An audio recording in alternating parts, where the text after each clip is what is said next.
Olá, boa tarde. Muitos consumidores não conseguem resistir a uma promoção. Não é à toa que a Black Friday está agitando o comércio. Os órgãos de defesa do consumidor estão de olho para garantir que os clientes não sejam lesados. Eu sou Rafaela Vivas e esse é um dos destaques do dia. Agora confira os demais. Polícia de São Paulo realiza ação contra a quadrilha que treinava pessoas para transportar drogas. Supremo Tribunal Federal valida a lei sobre uso de depósitos judiciais para pagamento de precatórios.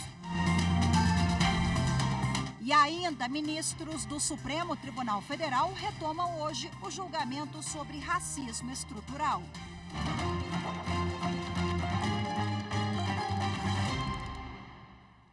A Polícia de São Paulo realizou ação contra uma quadrilha que treinava pessoas para fazer tráfico de drogas, as chamadas mulas. Policiais foram a um imóvel na capital paulista. 34 pessoas foram detidas. A polícia chegou ao imóvel na zona oeste de São Paulo depois de uma denúncia anônima feita pelo Disque Denúncia. O local seria usado para treinar as chamadas mulas, pessoas que levariam pacotes de cocaína dentro do próprio corpo para a Europa. Além do responsável pelo imóvel, os policiais localizaram 33 pessoas que confessaram que iriam ingerir a droga antes de viajarem para países como França, Espanha, Holanda e Irlanda, saindo do aeroporto de Guarulhos. Foram apreendidos vários passaportes, celulares e 1.000 cápsulas com cocaína. A polícia ainda apreendeu anotações do tráfico e cartões bancários. Os 34 detidos foram levados para a Polícia Federal em São Paulo. A primeira instância da Justiça Militar da União em Brasília condenou, por maioria de votos, o coronel da reserva Adriano Camargo Testoni a 1 mês e 18 dias de detenção a ser cumprido em regime inicialmente aberto. Adriano foi condenado por xingar generais do Exército. Num vídeo gravado na Praça dos Três Poderes, no dia 8 de janeiro, ele xingou, usando palavras de baixo calão, generais do Exército e demais integrantes das Forças Armadas. Ainda cabe recurso da decisão. Os ministros do Supremo Tribunal Federal retomam hoje o julgamento sobre racismo estrutural. A ação começou a ser julgada nesta quarta-feira. A repórter Marta Ferreira acompanhou. A ação foi proposta por 7 partidos e pela Coalizão Negra por Direitos, articulação que reúne mais de 250 entidades. O pedido é para que o Supremo reconheça a violação sistemática dos direitos dos negros à vida, à alimentação, à saúde e à segurança. A partir desse reconhecimento, os autores pedem que a União elabore e implemente um plano nacional de enfrentamento ao racismo institucional e à política de morte à população negra no prazo de 1 ano e que os estados e municípios também adotem medidas para combater o problema. O relator da ação é o ministro Luiz Fux. Nesta tarde foram apresentados os argumentos de representantes das partes do processo e de amigos da corte. Os advogados lembraram a alta letalidade que atinge pessoas negras, vítimas da violência do Estado e também do desmonte de políticas públicas. Também chamaram a atenção de que, mesmo tendo uma Constituição cidadã, as violações de direitos são constantes. Então, nos parece fundamental que seja de conhecimento desse tribunal o descumprimento desses preceitos fundamentais para a melhor interpretação e aplicação do direito em relação à população negra. Nos parece fundamental que esse tribunal reconheça o racismo a partir da Constituição e a partir do funcionamento das instituições, que reconheça o racismo e as desigualdades raciais provocadas pelo racismo, que reconheça o racismo e as práticas discriminatórias implicadas inevitavelmente no funcionamento das instituições brasileiras. A partir desse reconhecimento do estado de coisas inconstitucional e da necessidade de adoção de políticas de medidas reparatórias, também seja conhecida e julgada e procedente essa DPF para se confirmar em caráter definitivo todas as providências postuladas cautelarmente de modo a determinar a União Federal que, no âmbito da sua competência e com participação das organizações da sociedade civil e do movimento negro, elabore e implemente um plano nacional de enfrentamento ao racismo institucional e à política de morte à população negra, sendo considerados os pontos centrais apresentados nessa ação. Falando em nome da Advocacia Geral da União, Cláudia Aparecida de Souza Trindade lamentou ser evidente a violação de direitos fundamentais da população negra ao longo dos anos. A União vem perante essa Igreja-Corte, diante da sociedade brasileira, reconhecer e afirmar que é patente a violação de direitos fundamentais da população negra ao longo de toda a história do Brasil. Como um dos elementos estruturais da construção do Estado brasileiro, o racismo é ponto de partida para a compreensão das desigualdades existentes nesse país. Sua presença no meio social é percebida na fruição de eficientes direitos básicos previstos na Constituição pelo povo negro. Encarar o racismo, entendendo como estrutura social que rege e fundamenta relações, requer, portanto, que as estruturas de poder estejam dedicadas de forma articulada a essa finalidade. O Tribunal Superior do Trabalho realiza o 6º Encontro Nacional de Juízas e Juízes Negros, o ENAJUM, e o 3º Fórum Nacional de Juízas e Juízes contra o Racismo e todas as formas de discriminação, o FONAJURD. O evento simultâneo será realizado até esta sexta-feira. A abertura do encontro contou com a presença de diversas autoridades do judiciário brasileiro. Durante 3 dias, juristas e especialistas em história, sociologia, literatura e educação discutirão temas como racismo e colonialismo, ações afirmativas, o racismo na contemporaneidade e a trajetória de luta das pessoas negras, inclusive a participação delas na Assembleia Nacional Constituinte. Nós temos certeza de que esse evento ele marca o reencontro para nos unirmos, colhermos forças e seguirmos nos nossos propósitos enquanto magistratura brasileira. Comprometimento, porque nós temos o empenho pessoal de não medir esforços para a concretização dos direitos humanos da população negra no nosso país. O tema desta edição é História, Memória e Direitos.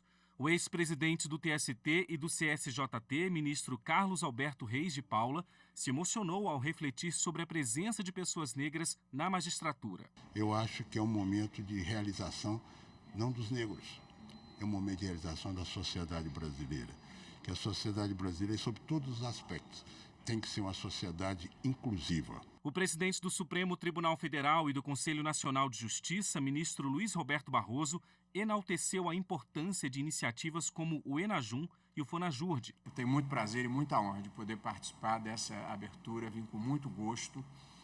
E eu gosto de citar uma frase que eu ouvi da Adriana Cruz, que foi minha juíza e agora é de novo minha juíza, que eu acho que é uma frase que expressa bem esse sentimento de igualdade e de inclusão, quando ela disse: a vida é uma festa para a qual todos nós fomos convidados e com direito a entrar pela porta da frente. Na oportunidade, também foi lançado o 7º volume da coleção de estudos da Escola Nacional de Formação e Aperfeiçoamento de Magistrados do Trabalho, a ENAMAT, sobre a interseccionalidade, gênero e raça e a justiça do trabalho. A conexão, a correlação, a harmonização dos temas de gênero e raça na justiça do trabalho, seja como objeto dos processos judiciais, seja também os desafios que nós enfrentamos na nossa estrutura. O presidente da mais alta corte trabalhista fez questão de enfatizar a importância do Tribunal Superior do Trabalho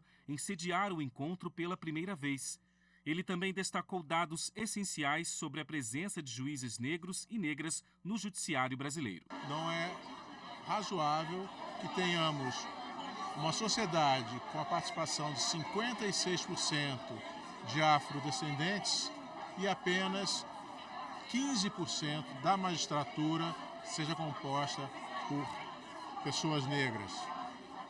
De forma que é necessário refletir sobre a postura da magistratura no julgamento dos casos que a sociedade traz, ou seja, julgar com a perspectiva da equidade racial, mas também é necessário olharmos para dentro da nossa instituição. A seguir, órgãos de defesa do consumidor fiscalizam o comércio para garantir que clientes não sejam prejudicados na Black Friday. As informações em instantes, voltamos já.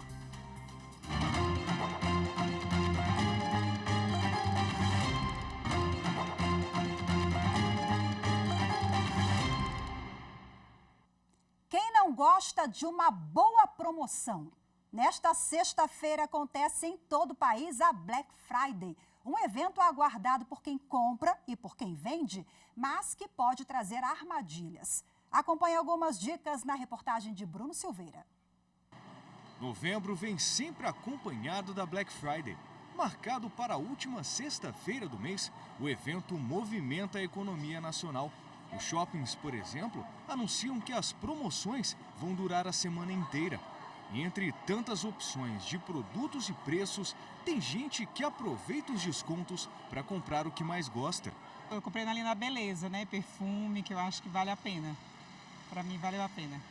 E tem consumidor que quer aproveitar a Black Friday para garantir alguns presentes para o Natal, no mês que vem. Tem umas promoções boas. Eu comprei um tênis, então a gente vai aproveitar esse tempo aí para ver o melhor que a gente pode comprar de preço baixo, né? Que ficar bom pra gente. Muita gente gosta de ir às lojas para fazer as compras, mas tem também aqueles que preferem comprar online.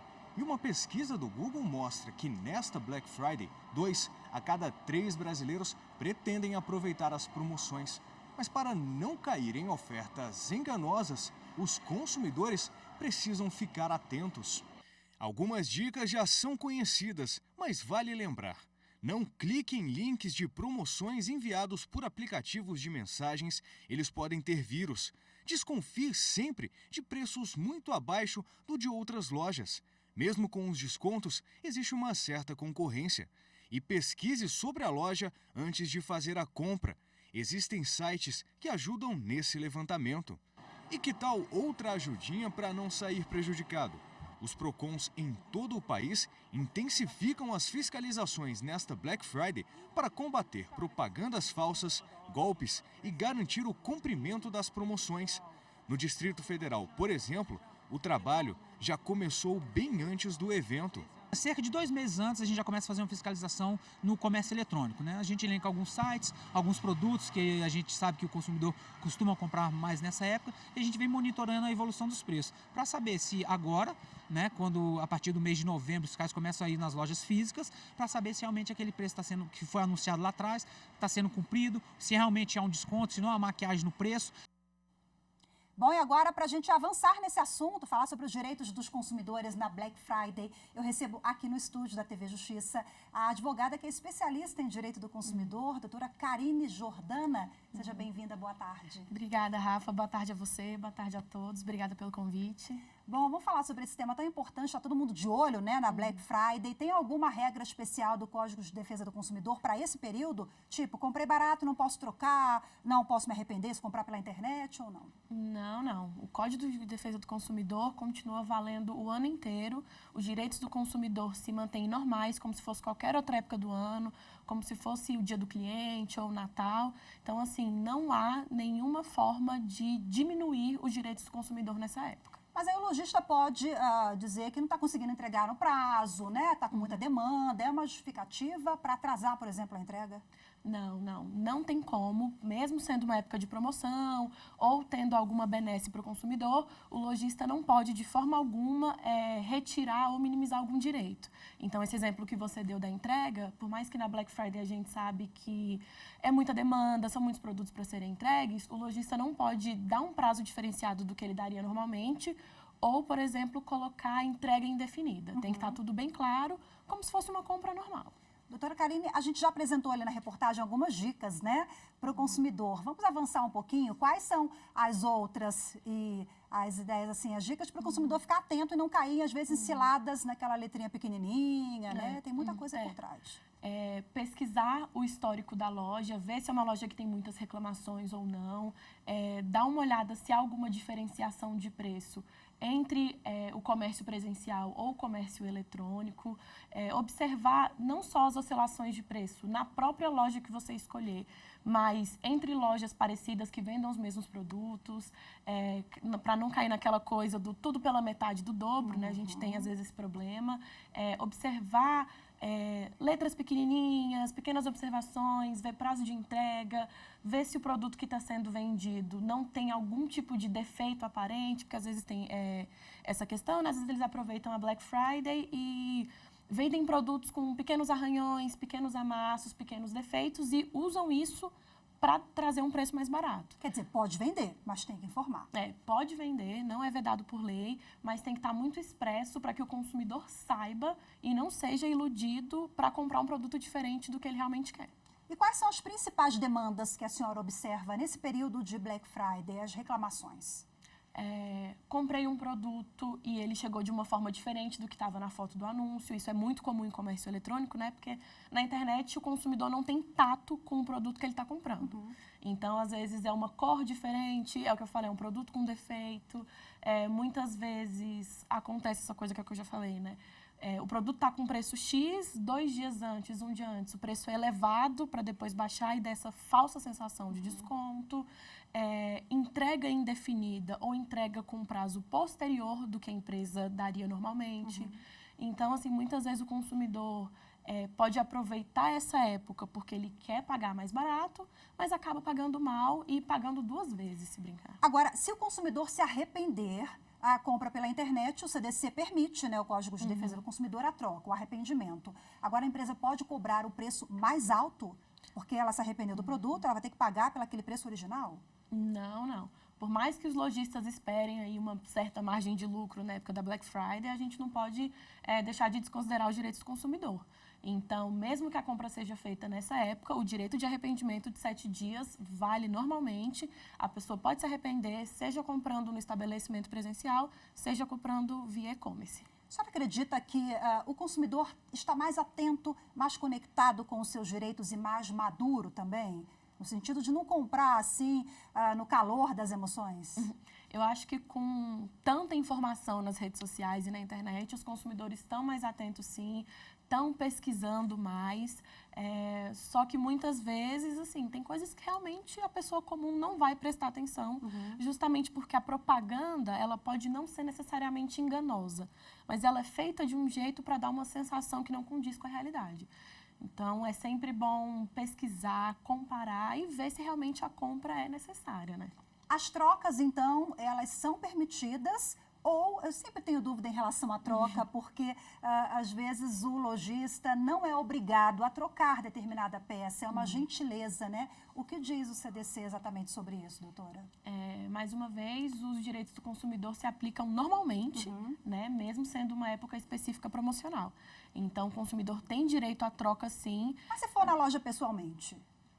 Porque às vezes ele quer trocar por um outro tamanho, uma outra cor, não gostou do presente. O lojista é obrigado a trocar mesmo assim? É obrigado a trocar.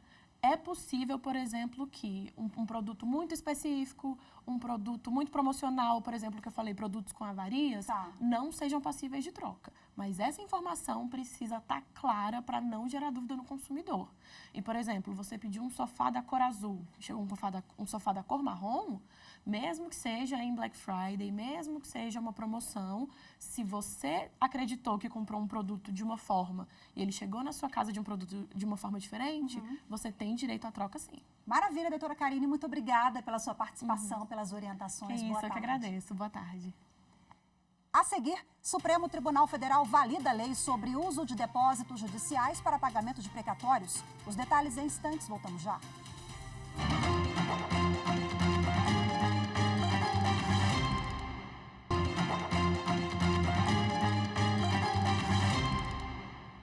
O Supremo Tribunal Federal validou a constitucionalidade da lei que permite o uso de depósitos judiciais para pagar precatórios. A decisão foi tomada durante o julgamento de ações propostas pela Associação dos Magistrados Brasileiros e pelo Conselho Federal da OAB.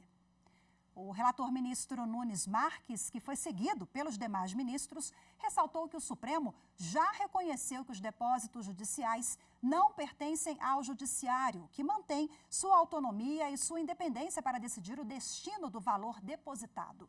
A reportagem é de Amanda Mustafa. Durante a sessão do plenário virtual, os ministros do STF seguiram o voto do relator ministro Nunes Marques, que entendeu não existir inconstitucionalidades na lei complementar que regula os depósitos judiciais e administrativos em dinheiro referentes a processos em que os estados, o Distrito Federal ou os municípios sejam parte. De acordo com a norma, 70% dos depósitos devem ser transferidos para a conta única dos respectivos tesouros para pagamento de precatórios. A lei institui ainda um fundo de reserva de no mínimo 30% do total repassado para o Tesouro.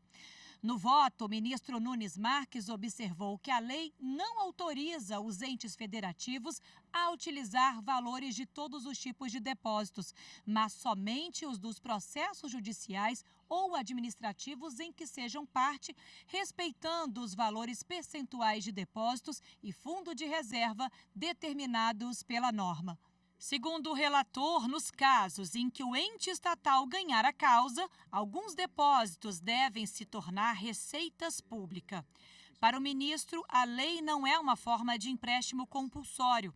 O depósito judicial é feito espontaneamente como forma de buscar resultados processuais práticos e evitar possíveis penhora de bens. O Espaço Cultural do Superior Tribunal de Justiça sediou o lançamento do livro Política de Defesa da Concorrência, dos fundamentos teóricos à implementação, de autoria de Vinícius de Carvalho. A repórter Kátia Gomes traz para a gente agora os detalhes. A obra é resultado da tese de livre docência do ministro da Controladoria Geral da União, concluída em 2022 na Faculdade de Direito da USP. As páginas reúnem todo o conhecimento que Vinícius de Carvalho adquiriu durante 8 anos trabalhando no ECAD, Escritório Central de Arrecadação e Distribuição, com defesa da concorrência. A minha ideia com essa obra foi tentar trazer uma discussão sobre a formulação teórica e a aplicação prática da política de defesa da concorrência no Brasil. Então, obviamente, tem uma dimensão jurídica muito importante, mas também tem uma dimensão econômica, porque, obviamente, quando a gente está falando de concorrência, a gente está falando de uma dinâmica competitiva entre empresas no mundo real e que o filtro, muitas vezes, é um filtro econômico, né? Autor do prefácio, o ministro do STJ, Ricardo Vilas Boas Cueva, destacou a relevância da obra. Um trabalho muito importante que faz uma reavaliação da política de defesa da concorrência, que nos últimos 40 anos vem sendo marcada pelo paradigma da Escola de Chicago, com algumas recomendações de intervenção mínima que acabaram levando, por exemplo, a uma concentração excessiva nos mercados de tecnologia, da nova economia digital.